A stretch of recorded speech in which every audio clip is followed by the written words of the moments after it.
मैं हूं रत्ना और आप देख रहे हैं सी न्यूज़ भारत। वक्त हो गया उत्तर प्रदेश बुलेटिन का। बात होगी अमरोहा की, जहां पुलिस ने रोजगार सेवक राजकुमार की सनसनीखेज हत्या का राजफाश कर 3 आरोपियों को गिरफ्तार कर लिया। साथ ही बात होगी कन्नौज की, जहां 2 पक्षों में मारपीट का वीडियो सोशल मीडिया पर वायरल हुआ।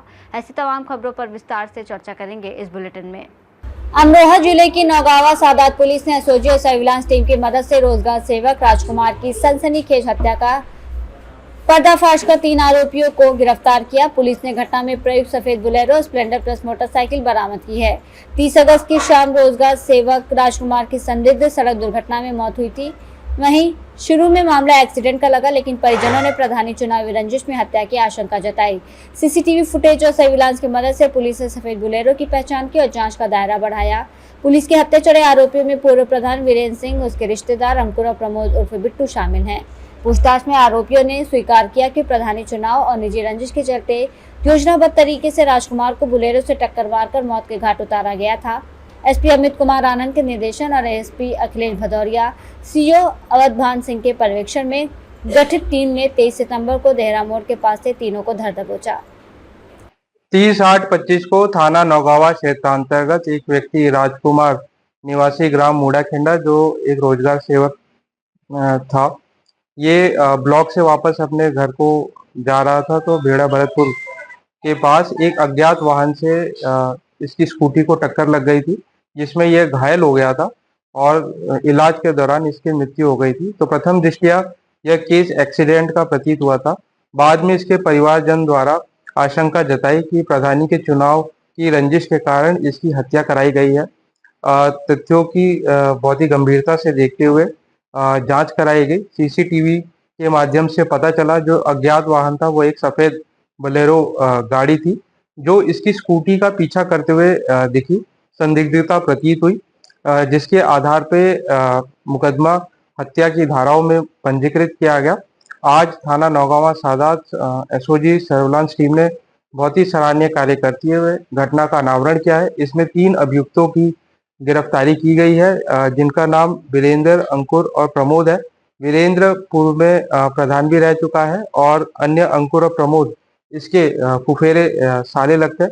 पूछताछ के दौरान इसने बताया है वीरेंद्र ने कि पहले राजकुमार इन्हीं के साथ था और लगभग 2020-21 के दौरान इनके बीच में मनमुटाव शुरू हो गया था। राजकुमार के गांव की एक महिला से संबंध था, जिसको लेके और इसकी गाड़ी का ये प्रयोग करता था, जिसके लिए इसने इसको टोका था। अमरोहा से सी न्यूज़ संवाददाता गौरव श्री माली की रिपोर्ट। खबर बलिया से है, जहां महिला सशक्तिकरण को बढ़ावा देने के लिए चलाए जा रहे मिशन शक्ति अभियान के अंतर्गत मंगलवार को फेफना थाने की कमान एक दिन के लिए कक्षा 12वीं की छात्रा आयुषी चौबे को सौंपी गई। छात्रा आयुषी चौबे ने थाने का चार्ज संभालते हुए फरियादियों की समस्याएं सुनी और उनके समाधान के लिए आवश्यक दिशा निर्देश भी दिए। उनकी सक्रियता और आत्मविश्वास देखकर मौजूद पुलिसकर्मी और लोग काफी प्रभावित हुए। इस अवसर पर थाना प्रभारी सहित अन्य पुलिसकर्मियों ने छात्रा का उत्साहवर्धन किया और कहा कि ऐसे प्रयास न केवल बेटियों को नेतृत्व का अवसर देते हैं, बल्कि समाज में बेटी पढ़े, बढ़े और आगे बढ़े का संदेश भी मजबूत करते हैं। बलिया से सी न्यूज़ संवाददाता श्री कृष्ण तिवारी की रिपोर्ट। कन्नौज में गाली गलौज को लेकर 2 पक्षों में मारपीट हुई। सोशल मीडिया पर वीडियो वायरल हुआ। बताते चले कि घर के बाहर दोनों पक्षों में जमकर लात घूंसे चले और लाठियां चली। मारपीट का वीडियो सोशल मीडिया पर वायरल हुआ। इंदरगढ़ थाना क्षेत्र के उमरदा का बताया जा रहा है वायरल वीडियो। वहीं शोरगुल की आवाज सुन आसपास के लोग इकट्ठा हो गए और जैसे तैसे मामला शांत कराया। एक पक्ष ने दूसरे के खिलाफ थाने में तहरीर दी। वहीं पुलिस ने वायरल वीडियो के आधार पर कार्रवाई शुरू की। कन्नौज से सी न्यूज़ संवाददाता महेश गौड़ पप्पू की रिपोर्ट। मुरादाबाद थाना भगतपुर क्षेत्र के ग्राम टंडोला में अज्ञात चोरों ने बीती रात एक मकान को निशाना बनाते हुए लाखों रुपए के सामान पर अपना हाथ साफ कर दिया। अचानक हुई इस वारदात से ग्रामीणों में दहशत का माहौल बन गया है। भगतपुर थाना क्षेत्र के ग्राम टंडोला निवासी राम सिंह पुत्र खचेरू सिंह ने बताया कि उनके घर पर बेटे और बेटी की शादी थी, जिसकी तैयारियां चल रही थी और इसी दौरान देर रात अज्ञात चोर घर में घुस आए और घर में रखे सोना, चांदी के आभूषण, कीमती सामान, नकदी चोरी कर ले गए। राम सिंह ने बताया कि उनकी दूसरी बेटी का मकान भी निर्माणाधीन है, जिसके आभूषण भी वहीं रखे हुए थे, जिन्हें चोर पार कर ले गए। सूचना पर थाना प्रभारी रविंद्र सिंह पुलिस बल के साथ पहुंचे और घटनास्थल का निरीक्षण किया। पीड़ित राम सिंह ने पुलिस को तहरीर देकर अज्ञात चोरों की गिरफ्तारी और सख्त कार्रवाई की मांग की है। इस संबंध में पुलिस अधीक्षक ग्रामीण कुंवर आकाश सिंह ने बताया कि विधिवत कार्रवाई कर आरोपियों को पकड़कर जल्दी चोरी की घटना का खुलासा कर दिया जाएगा। बड़े भैया क्या नाम है आपका? राम सिंह। कौन सी जगह है ये बड़पुरा महीना महेशपुर है टनोला। क्या घटना घटी आपके घर पर रात? हमारे घर पे हम लोग जो है बाहर सोए हुए थे अपने घेर में। यहाँ पे जो है बहू और एक बेटी सोई हुई थी। रात में चोर आए, हमें ये नहीं पता किस समय आए, लेकिन हमें जो है 1:30 बजे मालूम हुआ। 1:30 बजे करीब पूरी चोरी हो गई। क्या क्या सामान गया है? सामान जो है जैसे तीनों बहुओं का जेवर गया है, बेटी का जेवर गया है, बड़ी बेटी का गया 85,000 रुपये नगद है। अच्छा, लगभग कितने की चोरी मानते हैं आप? हम मानते हैं कम से कम 50 लाख रुपये। तो क्या आपने इसकी सूचना किसी आला अधिकारी को दी थी पुलिस को? 112 नंबर को कॉल करिए हम लोग। 112 नंबर तुरंत ही 15 मिनट में अवेलेबल हो गई। क्या पुलिस भी मौके पे पहुंची? पुलिस भी आए, एसओ साहब भी आए, क्राइम ब्रांच से भी आए, कोतवाल साहब भी आए, SHO भी आए। तो आपने इसकी तहरीर वगैरह दे दी है? तहरीर वगैरह हाँ हमने लिख के दे दिया उन्हें। पसंद दिया उन लोगों ने? उन्होंने कहा जल्दी से जल्दी चोर को पकड़ के देंगे। मुरादाबाद से सीनू संवाददाता जाबिर हुसैन की रिपोर्ट। सुल्तानपुर में लंबा कोतवाली क्षेत्र के धरियामऊ गांव में सोमवार रात लगभग 8 बजे दिल दहला देने वाला हादसा हुआ। सड़क किनारे बन रहे एक निर्माणाधीन मकान का प्रथम तल का लिंटर अचानक गिर गया। हादसे में 7 मजदूर मलबे में दब गए, जिसमें 2 मजदूरों की मौके पर मौत हो गई। 5 गंभीर रूप से घायल हैं, जिनमें से 3 को नाजुक हालत में जिला मेडिकल कॉलेज रेफर किया गया। रात 8 बजे अचानक हुए इस हादसे से गांव के लोग स्तब्ध रह गए। मलबे की भारी मात्रा और चीख पुकार के बीच ग्रामीण हक्के बक्के रह गए। सूचना पाकर पुलिस, फायर ब्रिगेड और SDRF की टीम घटनास्थल पर पहुंची। JCB मशीन लगाकर रात भर राहत बचाव का काम चलता रहा। घंटों की मेहनत के बाद प्रतापगढ़ जिले के सकरा बाजार निवासी रवि सरोज, अक्सर अली, धरियामऊ निवासी सुभाष और एक अज्ञात मजदूर को मलबे से जिंदा बाहर निकाला गया। घायलों को पहले स्थानीय स्वास्थ्य केंद्र लाया गया, जहां उनकी गंभीर स्थिति देखते हुए रवि, अक्सर अली और सुभाष को जिला मेडिकल कॉलेज रेफर किया गया। ग्रामीणों ने बताया कि 2 मजदूरों ने मलबे में दबने के तुरंत बाद ही दम तोड़ दिया था। जिलाधिकारी कुमार हर्ष ने घटनास्थल पर पहुंचकर जानकारी ली और हादसे में 2 मजदूरों की मौत की पुष्टि की। घटना की सूचना मिलते ही जिलाधिकारी कुमार हर्ष और पुलिस अधीक्षक कुंवर अनुपम सिंह भारी पुलिस बल और प्रशासनिक अमले के साथ मौके पर पहुंचे। उन्होंने राहत बचाव कार्य का जायजा लिया और घायलों के इलाज में किसी भी तरह की लापरवाही न बरतने के निर्देश दिए। सुल्तानपुर से सीधी संवाददाता दिनेश सिंह अग्निवंशी की रिपोर्ट। खबर आजमगढ़ से, जहां थाना कप्तानगंज में चोरी की 4 घटनाओं का सफल अनावरण किया गया। मामले में चोरी की 2 मोटरसाइकिल, आभूषण, नकदी, अवैध असलाह के साथ एक अभियुक्त गिरफ्तार किया गया है। इस संबंध में अपर पुलिस अधीक्षक ग्रामीण चिराग जैन ने क्या कुछ कहा, सुनिए। थाना कप्तानगंज के अंतर्गत एक चोर गिरफ्तार किया गया है। इसके पास से 2 मोटरसाइकिल, 1 जोड़ी पायल, 2,500 रुपये की बरामदगी की गई है। ये 4 चोरी घटनाओं को खारिज कर चुका है, जिसमें से 1 कोतवाली से मोटरसाइकिल, कंदरापुर से मोटरसाइकिल तथा 2 चोरी जिसमें कप्तानगंज और कंदरापुर से चोरी कर चुका है। इससे पूछताछ की गई तो उसमें अन्य गिरोह के सदस्यों के भी नाम प्रकाश में आए हैं, जिनके संबंध में गिरफ्तारी के लिए टीम गठित कर दी गई है। उनकी गिरफ्तारी भी जल्द से जल्द सुनिश्चित की जाए। आजमगढ़ से सीनियर संवाददाता CB भास्कर की रिपोर्ट। बिलसी थाना क्षेत्र के बमेड़ गांव में नाली की दीवार को निर्धारित सीमा से हटकर जगह छोड़कर बनाए जाने का मामला सामने आया, जिससे सड़क की चौड़ाई कम हो रही है और लोगों को आवाजाही में परेशानी का सामना करना पड़ रहा है। ग्रामीणों का आरोप है कि एक मकान के निकट जानबूझकर दीवार अंदर की बजाय बाहर की ओर बनाई जा रही है, जिससे सार्वजनिक रास्ता संकरा हो गया है। इसको लेकर जब स्थानीय लोगों ने आपत्ति जताई तो उनके साथ गाली गलौज की गई। पीड़ितों ने मामले की शिकायत बिलसी थाना पुलिस से की है और उचित कार्रवाई की मांग की है। किशनवीर यादव। क्या मामला भैया? मामला भैया ये है कि हमने ये कहा था, ये लोग अपनी यहाँ से 1 फीट दूरी छोड़ रहे थे दीवार की, नाली यहाँ बना रहे थे हटा के। हमने कहा तुम हमारी जो है हमारी तरफ भी पूरी सटा के नाली बनाओ और अपनी भी दीवार के सहारे बनाओ। इनने क्या काम किया कि हमारी साइड तो पूरी दीवार के सहारे नाली बनाई और ये वहाँ जाके नाली मोड़ दी इनने आगे जाके। आओ इधर दिखाता हूँ आपको। तो वहाँ जाके आगे हमने इनसे कहा था, हमने दीवार के सहारे क्यों नहीं ले रहे हो ये सब गाली गलौज करने लगे। और मैं तो बाद में आया था, उससे पहले हमारे पिताजी के साथ में बदतमीजी की इनने। पूरी तैयारी कर ली थी लड़ाई की। अच्छा, प्रधान जी भी आए थे, उन्होंने भी हमारी नहीं की थी। आज प्रधान जी का मेरे पास फ़ोन भी आया था। प्रधान जी ने हमें बहुत धमकी दी थी कि वो नाली तो यहीं से बनेगी। शिकायत वगैरह करिए कहीं? मैंने शिकायत साहब कोतवाल साहब को की है। कौन से गाँव है ये? बमेड़।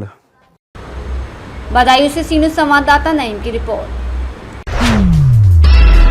बहराइच के तहसील कैसरगंज क्षेत्र के मंजरा टोकरी इलाके में भेड़ियों का आतंक लगातार बढ़ता जा रहा है। मंगलवार दोपहर को एक भेड़िया घर के सामने खेल रहे मासूम को उठा ले गया। शोर सुनकर ग्रामीणों ने बहादुरी दिखाते हुए लाठी डंडों के साथ भेड़िए का पीछा किया, जिस कारण भेड़िया बच्चे को खेत में छोड़कर भाग निकला। घायल मासूम की हालत गंभीर बताई जा रही है। लगातार हो रहे हमलों से ग्रामीणों में भय का माहौल है। ग्रामीणों का आरोप है कि वन विभाग जंगली जानवरों को पकड़ने में लापरवाही बरत रहा है। वहीं घायलों को समय पर एम्बुलेंस न मिलने की समस्या को लेकर भी लोगों ने नाराजगी जताई है। को छुड़वाया है, बच्चा बहुत सीरियस है, हम लोग हॉस्पिटल उसको भेज दिए हैं।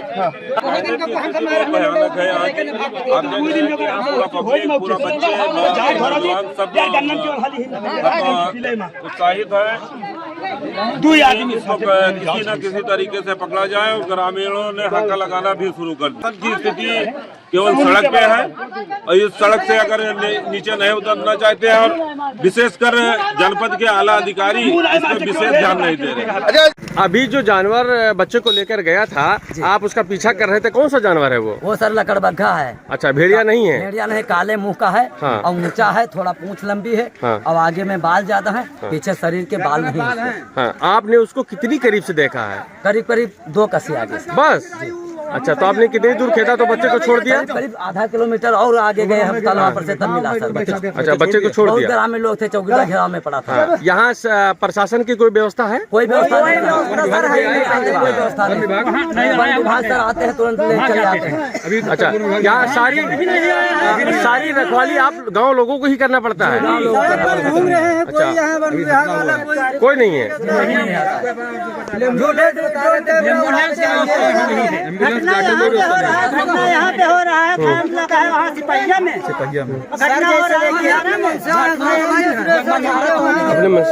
सर देखिए, मंझारा तोंकली में घटना हो रहा है। तो आदमी बैठे आके घाघी पे, एक उधर चौराहा है हमारे उधर गंधौनपुर में, वहाँ पे ये नहीं, जब तुम प्रशासन के लिए आए तो तुम रोड पे चल के देखो 4 आदमी है कि नहीं है? कोई नहीं कूदा है, साथ में पुलिस वाले देखिए, 2 सर पुलिस वाले हैं, तो अच्छे खासे चलते हैं करने में साथ हमारे लोग के, और कोई यहाँ पे सुनवाई नहीं। जानवर के चूतर नहीं है। हाँ। हल्का डरारी है, काली। हाँ। ऐसा है। कितना बड़ा होगा साइज? कितना बड़ा है साइज? कितना? गर्दन डबल है। हाँ। और चूंकि चूतर ना है, खाली वाके मुड़ दिखाता हूँ। क्या लगता है तुमको, कौन सा जानवर? लकड़बग्घा है। अच्छा। हाँ। भेड़िया नहीं है? भेड़िया नहीं है, लकड़बग्घा है। लकड़बग्घा है। हाँ। लकड़बग्घा है। हमारे मार के तो मौका है हम। हाँ। हाँ, आमने सामने बिल्कुल। बहराइच से सी न्यूज़ संवाददाता कृष्णचंद्र शुक्ला की रिपोर्ट। रायबरेली में परिवहन मंत्री दयाशंकर सिंह ने समाजवादी पार्टी पर बड़ा हमला बोलते हुए कहा कि सपा आतंकवादियों के मुकदमे वापस लेती है और अब उसकी सरकार आने वाली नहीं है। उन्होंने कहा कि साल 2012 में सपा की सरकार मुलायम सिंह यादव की वजह से बनी थी, लेकिन अब हालात बदल चुके हैं। आजम खां के बहुजन समाज पार्टी में जाने की अटकलों पर प्रतिक्रिया देते हुए मंत्री ने कहा कि राजनीति में कुछ भी कहा नहीं जा सकता, हर संभावना खुली रहती है। देखिए, ये हम लोग हर त्योहार में गाड़ियों की संख्या बढ़ाते हैं, उनके फेरे को बढ़ाते हैं। अभी आप देखे होंगे कि पिछले दिन रक्षाबंधन में हम लोगों ने 3 दिन के जो है निःशुल्क यात्रा कराए अपनी माताएं बहनों को। उनके साथ एक व्यक्ति जो है पिता के रूप में, भाई के रूप में, परिवार के सदस्य के रूप में, उनको भी निःशुल्क यात्रा, और 98 लाख लोगों ने 3 दिनों में यात्रा की है। और इस दशहरा में, आपके नवरात्र में, क्योंकि लोगों का आवागमन बढ़ जाता है, इसके लिए हम लोग जो है बसों की संख्या बढ़ाते हैं और अतिरिक्त फेरा, जैसे कोई हमारी बस जो है 1 फेरा लगाती है तो उसको 2 फेरा करते हैं, कोई 2 फेरा लगा रही है तो उसको 3 फेरा करते हैं। और क्योंकि ज्यादा से ज्यादा लोगों को जो है आने जाने की जो सुविधा है वो प्राप्त हो सके। देखिए, माननीय प्रधानमंत्री जी को इसके लिए बहुत बहुत हम लोग धन्यवाद देते हैं, उनको बधाई देते हैं। ये बहुत बड़ा क्रांतिकारी कार्य उन्होंने किया है, जिसके कारण जो रोजमर्रा के जो वस्तुएं हैं, जैसे कपड़ा है, जैसे दूध है, अब दूध बच्चों से लेकर के हर व्यक्ति के लिए दूध जरूरी है, उस पर से पूरा टैक्स जो है GST खत्म हो गया। कपड़े पर केवल 5% जो है जीएसटी है। तो ये चीजें, और बाकी जो हमारे बड़े हैं, जैसे बड़ी बड़ी गाड़ियों का भी है, उसमें भी 28%, मैं ट्रांसपोर्ट मिनिस्टर हूँ, 28% टैक्स जीएसटी लगती थी, अब 18% हो गया। अब कोई भी गाड़ी कोई 10 लाख का ले रहा है तो उसको 1 लाख रुपया की छूट मिल रही है, जो 20 लाख का ले रहा है उसको 2 लाख रुपया की छूट मिल रही है। और स्थिति हो गई है कि निर्माता कंपनियां जो है गाड़ी नहीं दे पा रही दशहरा नवरात्र में, और इतनी ज्यादा गाड़ियां बुकिंग हो गई। ये केवल इसलिए हुआ है कि आज आम आदमी को उत्साह बढ़ा है, दिवाली का बहुत बड़ा उपहार माननीय मोदी जी ने दिया है, और इससे देश की जो विकास का गति है वो बहुत तेजी के साथ आगे बढ़ेगा, और जो विकसित भारत का जो मोदी जी का सपना है 2047 तक, उसको पूरा होने में बहुत ही मदद मिलेगी। कई आतंकवादी मुकदमे उनके वापस हो गए, तो आजम खान साहब तो उनके एक पूर्व मंत्री रहे हैं, नेता हैं, तो ये इसमें वो बड़ी बात क्या कह रहे हैं। लेकिन उनकी सरकार आने वाली नहीं है, क्योंकि जो 2012 की सरकार आई थी वो नेताजी मुलायम सिंह जी के नेतृत्व में आई थी, और उसके बाद वो लगातार हार रहे हैं। कई 14 में हारे, खुद मुख्यमंत्री थे, 17 में जो है हारे, 19 में बसपा के साथ आए तो वो हारे, तो लगातार हार रहे हैं। 22 में कहते थे 400 सीट पाएंगे, जनता ने जोगी जी को 38 सालों के बाद कोई मुख्यमंत्री दोबारा बना उत्तर प्रदेश में, तो योगी आदित्यनाथ जी बने, तो इसलिए वो कोई दोबारा चांस उनको नहीं मिलने वाला। सोशल मीडिया से लग रहा है कि वो पार्टी से वो भंग हो चुका होगा, क्या लग रहा है बीजेपी या बीएसपी में शामिल होने? नहीं, अभी आप ही लोग के द्वारा कुछ पता चला है कि थोड़ा बीएसपी से नजदीकियां कुछ बढ़ी है, ऐसा आप लोग ही चलाते हैं। राजनीति में कुछ कहा नहीं जा सकता है, जब अखिलेश जी और मायावती जी एक हो सकते हैं, तो आजम खां और मायावती जी एक हो जाते, इसमें कौन बड़ी बात है भाई। सपा और बसपा के यही ना कहा जाता है कि पूर्व और पश्चिम दोनों की आइडियोलॉजी अलग है, दोनों के नेताओं में जो है द्वंद्व चलता था, तो 2019 में दोनों मिलकर चुनाव लड़े, तो हमारे मोदी जी जोगी जी की लहर नहीं रोक पाए। तो आजम खान साहब यदि बसपा में जाते हैं या बसपा आजम खान को लेती है तो कोई बड़ी बात नहीं। रायबरेली से सी न्यूज़ संवाददाता वीरेंद्र की रिपोर्ट। सिद्धार्थनगर जिले के थाना खिसराहा की पुलिस और सर्विलांस सेल ने गेंगटा गांव में हुए वृद्ध की हत्या का खुलासा किया है। पुलिस की छानबीन में मृतक की बेटी और दामाद ही उसके हत्यारे निकले। पुलिस ने दोनों को गिरफ्तार कर जेल भेज दिया है। उनकी निशानदेही पर घटना में प्रयुक्त जूता और पत्थर भी बरामद किया गया। हत्या का खुलासा करते हुए अपर पुलिस अधीक्षक ने बताया कि खिसराहा थाना क्षेत्र के गेंगटा गाँव के पास खेत में शिव पूजन लोधी की अज्ञात लोगों ने हत्या कर दी थी। मामले की गंभीरता को देखते हुए पुलिस अधीक्षक अभिषेक महाजन के निर्देशन में विशेष टीम का गठन किया गया। टीम ने वैज्ञानिक और इलेक्ट्रॉनिक साक्ष्यों के आधार पर जांच आगे बढ़ाई और 23 सितंबर को आरोपित मनोज और उसकी पत्नी कविता को गिरफ्तार कर लिया। पूछताछ में दोनों ने अपना जुर्म स्वीकार किया और बताया कि मृतक अपनी संपत्ति उन्हें न देकर दूसरी महिला से विवाह करने की योजना बना रहा था और संपत्ति बेचने की तैयारी कर रहा था। सर, आज एक हत्या का खुलासा है, क्या है पूरा मामला? देखिए, अपराध एवं अपराधियों के विरुद्ध जो अभियान चलाया जा रहा है एडीजी जोन महोदय के द्वारा, पुलिस अधीक्षक महोदय के निर्देशन में आज थाना खिसराहा की टीम और क्षेत्राधिकारी बासी के पर्यवेक्षण में दिनांक 19/20 की रात में एक हत्या की घटना हुई थी, जिसमें एक व्यक्ति जिनका नाम शिवपूजन है, जिनकी उम्र लगभग 65 वर्ष थी, वो अपने खेत में मचान के ऊपर सो रहे थे और 19/20 की रात्रि में उनकी हत्या कर दी गई।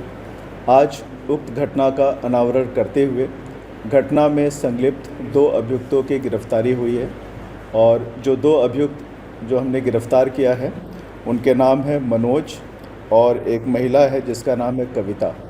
कविता जो है वो इसमें जो मृतक है शिवपूजन उनकी बेटी है और मनोज उनका दामाद है। घटना इस प्रकार से है कि शिवपूजन जिनकी हत्या हुई है उनकी 2 बेटियां हैं, एक जिसका नाम है कविता जो कि गिरफ्तार हुई है, और दूसरी बेटी है सरिता।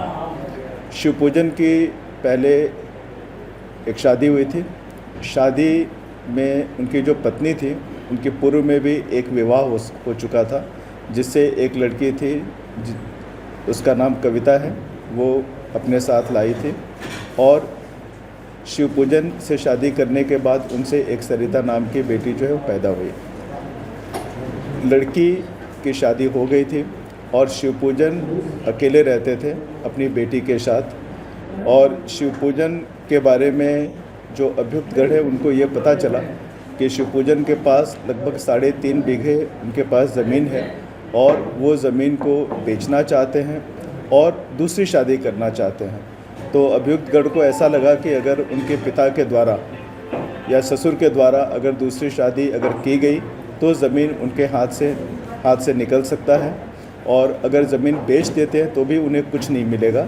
इसी बात को लेकर दामाद और पुत्री 19/20 की रात्रि में शिव पूजन के पास गए और उन्हें ये समझाया कि हम लोग आपकी देखभाल करेंगे, आप ज़मीन मत बेचिए और दूसरी शादी मत करिए। लेकिन जो इसमें मृतक है शिव पूजन, वो इनकी बात नहीं माने। इसी बात को लेकर दोनों में वाद विवाद हुआ और दोनों ने मिलकर शिव पूजन की हत्या कर दी। सिद्धार्थनगर से सी न्यूज़ संवाददाता धर्मेंद्र कुमार की रिपोर्ट। फिलहाल इस बुलेटिन में बस इतना ही। देश और दुनिया की तमाम बड़ी खबरों के लिए आप देखते रहिए सी न्यूज़ भारत।